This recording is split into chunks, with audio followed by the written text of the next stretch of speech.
4 years ago, we established a really strong partnership with Vic Health, who identified a need to start to encourage greater participation and physical activity in women and girls. We found with our statistics that we felt as though we were underachieving in terms of how many women and girls were participating in our sport, and we embarked on that partnership to start to identify some of the changes we would need to make to our sport to ensure that it became more accessible. I think it's important, what is so important about having females in the roles such as I play within hockey, is that we bring a diversity of skills. The HV board, for example, is a 50-50 male-female ratio. We all bring something different to the table.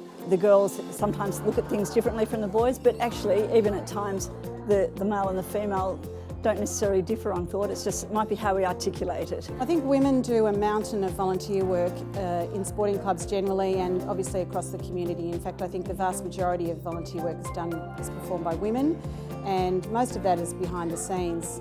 In my role, I'm a bit more upfront than that.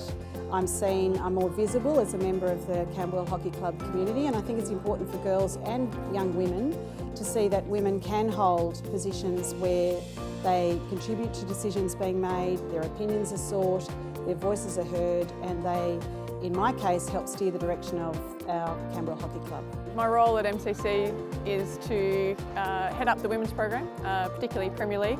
Work with Brianna Harvey, who's our assistant coach, and we try and provide an environment that's all-inclusive and encouraging to promote women's hockey within our club.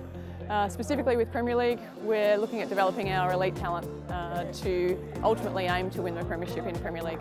So I probably started out as a player, as a junior player and then a senior player, and played working my way through state hockey to play international hockey. So I come from a playing background.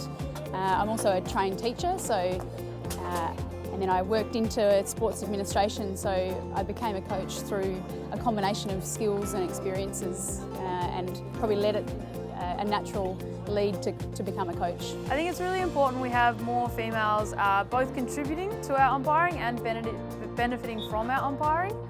There's lots of benefits involved, including it helps with your confidence, decision making, conflict resolution, teamwork and fitness, and it's really important that our young female hockey players have female role models to look up to, so that way they know that they can also become a female umpire.